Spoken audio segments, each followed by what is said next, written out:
Channel పేరు journalist YNR. ఎవరితను? IBomma రవికి తీన్మార్ మల్లన్న సంపూర్ణ మద్దతు అంటూ సినిమా ఇండస్ట్రీ మీద అక్కసు కుళ్ళు. అతని సినిమా కెరియర్ మొత్తంలో ఒక్క సినిమా అయినా మంచి సినిమా తీశాడా? కనీసం మనకు గుర్తుండిపోయే ఒక్క సినిమా పేరు మీరు చెప్పండి. నీ వీడియోలే నేనే తీసుకొని నా యూట్యూబ్ ఛానల్ పెట్టుకుంటూ నేను నడిపించుకుంటా ఉంటాను. నీకు ఓకేనా? నా ఓన్ కంటెంట్ తీసుకొని వాళ్ళ ఛానల్లో పెట్టుకుని నడిపించుకుంటున్నాడంటే నీకు బాధ ఉండదా?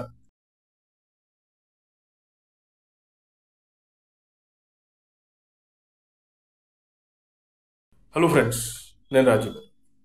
మంచిని మంచే అందాం, చెడుని చెడే అందాం. మంచిని చెడు చేయొద్దు, చెడును మంచి చేయొద్దు. ప్రస్తుతం సమాజం ఎలా తయారైందంటే, ఎవడో ఒక ఇన్ఫ్లుయెన్సర్ ఎవరో ఒకరి మాటలు నమ్మి ఆ బుట్టలో పడిపోతున్నారు. వాడు మాట్లాడితే నిజమేనేమో అని జనాలు నమ్మే పరిస్థితికి వచ్చేసింది. ఇవాళ చూస్తే క్రిమినల్స్ను కూడా, అవినీతి పరులను, క్రిమినల్స్ని, భూ కబ్జాలు చేసే వాళ్ళను, సెటిల్మెంట్లు చేసే వాళ్ళను, ఇలాంటి వాళ్ళను మనం హీరోలా ఫీల్ అవుతున్నాం. వాళ్ళు ఒక రాబిన్ హుడ్లా ఫీల్ అవుతున్నాం. వాడెవడో ఐబొమ్మ అనే ఒక వెబ్సైట్ క్రియేట్ చేసి సినిమాల్ని దానిలో అప్లోడ్ చేస్తూ కోట్లాది రూపాయలు సంపాదించాడు. ఇవాళ వాడు మీకు హీరోలా కనిపిస్తున్నాడు. నేను బరాబర్ మాట్లాడతా, వాడు ఒక క్రిమినల్. ఎందుకంటే నేను వాస్తవం చెప్తున్నా. మీరు ఏమనుకున్నా నాకు ఫరక్ పడదు. నా కింద నన్ను తిడుతూ కామెంట్లు పెట్టినా ఐ డోంట్ కేర్. ఎందుకంటే నేను నిజాలు మాట్లాడతా. మీరు అర్థం చేసుకోండి, వాడు ఎందుకు క్రిమినల్ అంటే, ఇవాళ కొంతమంది సినిమా ఇండస్ట్రీ మీద అక్కసుతోనో, సినిమా ఇండస్ట్రీ మీద కుళ్ళుతోనో, లేకుంటే సినిమా ఇండస్ట్రీకి సంబంధించినటువంటి హీరోలు తీసుకునే రెమ్యునరేషన్ మీద పడి ఏడుస్తున్నారు తప్పితే, నిజంగా ఈ ఐబొమ్మ అనేవాడు చేసేది కరెక్టేనా?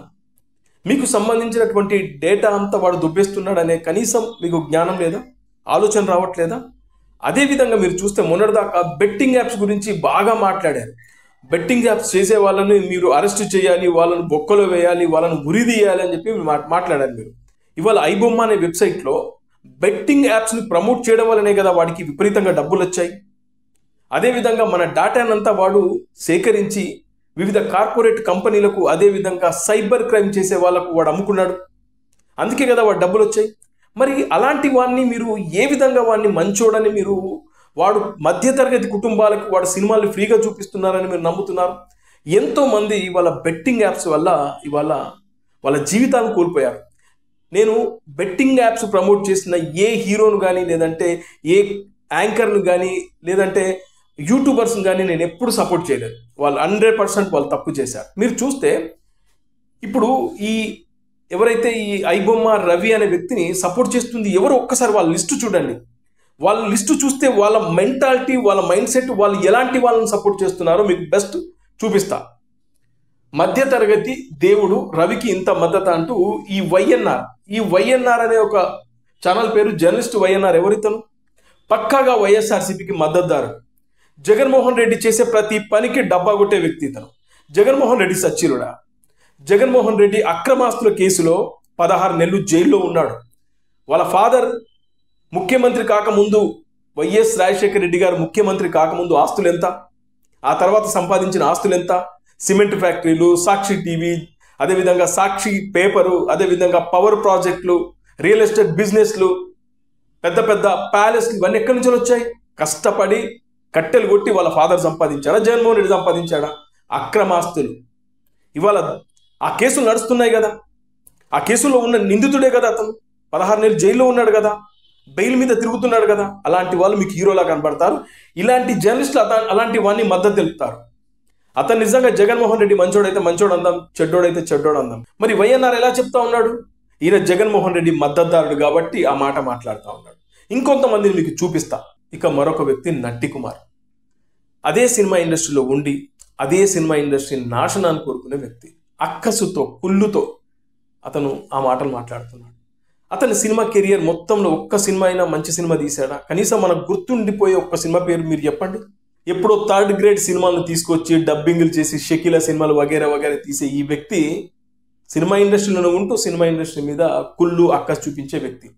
ఇక మరొక వ్యక్తి తీన్మార్ మల్లన్న అలియాస్ చింతపండు నవీన్ కుమార్.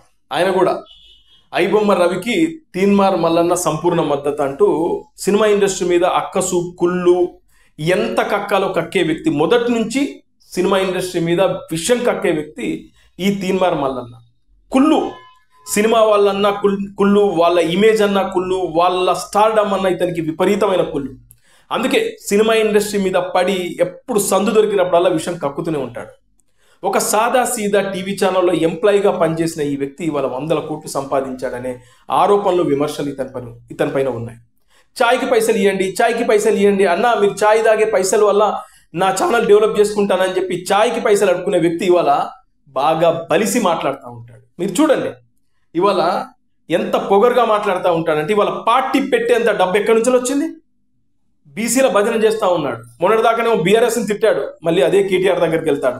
అదేవిధంగా రేవంత్ రెడ్డిని పొగుడుతాడు, అదేవిధంగా రేవంత్ రెడ్డిని తిడతాడు.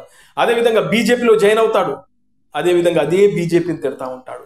అంటే వీళ్ళు ఏ ఎండకు ఆ గొడుగు పట్టే రకాలు. ముఖ్యంగా తెలుగు సినిమా ఇండస్ట్రీ మీద పడి ఏడ్చే జర్నలిస్టులలో ఇతను ఒక్కడు. మరి ఇతను ఏ విధంగా జర్నలిస్టో ఆయనకే అడగాలి, మరి నాకే తెలియదు. ఇతను ఐబొమ్మను సపోర్ట్ చేస్తున్నాడు. నిజంగా నువ్వు జర్నలిస్టు అయితే క్రిమినల్గానే చూడాలి. సరే, ఇంకో మాట, వీళ్ళు ఏమంటున్నారంటే ఈ ఐబొమ్మ అనేవాడు సినిమాను తీసుకొచ్చి మధ్యతరగతి జనాలకి ఫ్రీగా చూపిస్తున్నాడని. సరేనయ్యా, నీ తీన్మార్ అనే నీ యూట్యూబ్ ఛానల్ క్యూ న్యూస్ అనే ఛానల్ నుంచి, శనార్థి తెలంగాణ అనే ఛానల్ నుంచి ప్రతిరోజు ఒకడు అవే వీడియోలు తీసి మరో ఛానల్లో పెట్టుకుంటాడు. వాళ్ళ సొంత ఛానల్లో పెట్టుకొని వాడు మానిటైజేషన్ చేసుకొని డబ్బులు సంపాదిస్తూ ఉంటాడు. నీకు ఓకేనా? చెప్పు, మీకు ఓకేనా? నీ వీడియోలే నేనే తీసుకొని నా యూట్యూబ్ ఛానల్ పెట్టుకుంటూ నేను నడిపించుకుంటా ఉంటాను. నీకు ఓకేనా? నీకు బాధ అనిపించదా? వాడెవడో నా ఛానల్కి సంబంధించిన వీడియోలు తీసుకొని, నా ఓన్ కంటెంట్ తీసుకొని వాడి ఛానల్లో పెట్టుకొని నడిపించుకుంటున్నాడంటే నీకు బాధ ఉండదా? నువ్వు నా మీద కాపీరైట్ యాక్షన్ తీసుకోవా? స్ట్రైకులు చేయవా? నువ్వు వదిలిపెడతావా? మరి సినిమా ఇండస్ట్రీ వాళ్ళు కూడా 100 కోట్లు ఖర్చు పెట్టి సినిమాలు తీస్తున్నారు. వాళ్ళ కష్టార్జితాన్ని ఎవడో దోచుకొని పోతా ఉంటే వాళ్ళకు నొప్పి ఉండదా? బాధ కలిగించదా? ఏం మాట్లాడతావా? కాస్త జ్ఞానం ఉండాలి. నిజంగా మొదట్లో నీ మీద కాస్త అభిమానం ఉండేది. అరే పర్లేదు, మన బోటోడే కాస్త పైకి వస్తున్నాడు అని కాస్త నీ మీద అభిమానం ఉండదు. అది రోజుకి తగ్గించుకొని ఆఖరికి ఒక ఊసరు వెళ్ళిలా నువ్వు తయారయ్యావు. ఇంకా ఈ ఐబొమ్మను సపోర్ట్ చేస్తుంది ఎవరెవరంటే పంచు ప్రభాకర్. ఇతను వైఎస్ఆర్సీపీకి సంబంధించిన ఒక మద్దతుదారుడు. ప్రతిరోజు కూటమి ప్రభుత్వాన్ని ఇష్టానుసారంగా తిట్టే వ్యక్తి. ఇలాంటి వ్యక్తులు అంటే వైఎస్ఆర్సీపీ సమూహం అంతా ఆయనకు భజన చేసేటువంటి జర్నలిస్టులు కానీ, అదేవిధంగా ఆయనకు అండగా ఉండేటువంటి కొంతమంది అడ్వకేట్లు కానీ, ఇలాంటి ఫాలోవర్స్ కానీ, వీళ్ళు మొదటి నుంచి ఈ వైఎస్ఆర్సీపీకి సంబంధించిన సమూహం అంతా మొదటి నుంచి సినిమా ఇండస్ట్రీ మీద అక్కసుతో, కుళ్ళుతో, సినిమా ఇండస్ట్రీని ఎట్లా నాశనం చేద్దాం, ఎట్లా సర్వనాశనం చేద్దాం అని చెప్పి పనిగట్టుకున్న ఈ అమ్మంబాపతి గాళ్ళంతా ఈ ఐబొమ్మ రవి అనే వ్యక్తికి సపోర్ట్ చేస్తూ ఉన్నారు. వీడు పంచు ప్రభాకర్, వీడు ఎక్కడో అమెరికాలో ఉంటాడు. వీడి నోటికి అదుపు ఉండదు, ఇష్టానుసారంగా మాట్లాడుతూ ఉంటాడు వీడు. ఇతను ఒక్కడే కాదు, ఇంకా బాల అనే ఒక అడ్వకేట్, జనసేన పార్టీ అధినేత పవన్ కళ్యాణ్ మీద ప్రతిరోజు ఇష్టానుసారంగా వాగే ఈ బాల అనేటువంటి అడ్వకేట్ కూడా ఈ ఐబొమ్మ అనేవాడు చేసింది కరెక్ట్, వాడు పేద ప్రజలకు సినిమాను ఫ్రీగా చూపిస్తున్నాడు. మరి నేను ఒకటి అడుగుతాను, జగన్మోహన్ రెడ్డి లక్షల కోట్లు సంపాదించాడు, పేద ప్రజలకు ఉచితంగా పంచొచ్చు కదా, ఆ సలహా ఇవ్వచ్చు కదా, మీరందరూ ఎందుకు ఇవ్వట్లేదు? జగన్మోహన్ రెడ్డి మాత్రం కష్టపడి కట్టెలు కొట్టి సంపాదించాడు. సినిమా ఇండస్ట్రీ వాళ్ళు మాత్రం జనాల సొమ్మును, జనాల రక్తాన్ని పీల్చుకుంటున్నారు. అదే కదా మీ ఉద్దేశం?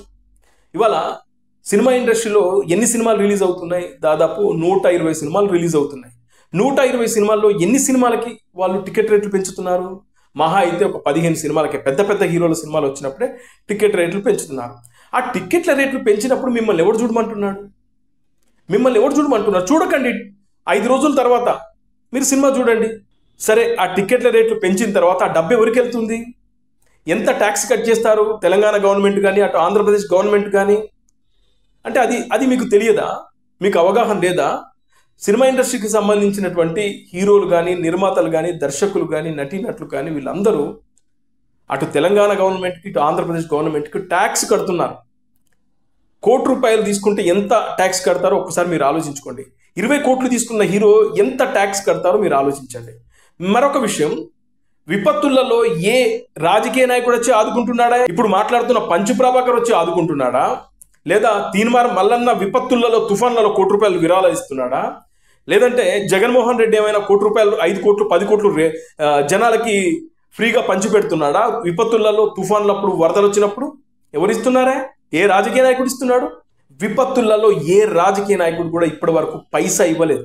కానీ ప్రతి విపత్తులో ప్రజలకు అండగా నిలబడేది సినిమా ఇండస్ట్రీ వాళ్ళే, సినిమా నటీనటులు, నిర్మాతలు, దర్శకులే. మీకు ఆ మాత్రం అవగాహన లేదా? ఒక క్రిమినల్ పట్టుకొని వాడు ప్రజలకు సేవ చేస్తున్నాడు, పంచిపెడుతున్నాడా? సరే, ఐబొమ్మకు వచ్చిన డబ్బుల్ని, ఏదైతే ఐబొమ్మ ద్వారా సంపాదించిన డబ్బుల్ని రాబిన్ హుడ్ లాగా ప్రతి ఒక్కరికి, పేదలకు వాళ్ళ అకౌంట్లలో డబ్బులు వేస్తున్నాడంటే శబాష్. నేను కూడా ఆ ఐబొమ్మ రవి అనే వాడిని మెచ్చుకుంటూ నేను వీడియోలు చేద్దాం, అని సపోర్ట్ చేద్దాం. వాడు కోట్ల రూపాయలు సంపాదించుకుంటున్నాడు. దయచేసి సినిమా ఇండస్ట్రీని టార్గెట్ చేసి ఇలాంటి క్రిమినల్ను ప్రోత్సహించకండి. నిజంగా మీరు జర్నలిస్టులు అయితే ప్రజలకు మద్దతుగా నిలబడండి. కానీ ఇలాంటి సన్నాసులను, వెధవలను, క్రిమినల్స్ని, వాడు బెట్టింగ్ యాప్స్ ద్వారా డబ్బులు సంపాదించాడు, వాడు మన డేటా నమ్ముకొని డబ్బులు సంపాదించాడు. ఇలాంటి వాడిని సపోర్ట్ చేయడానికి నిజంగా మీకు మనసు ఎలా వస్తుంది? మీరు నిజంగా జర్నలిస్టులేనా?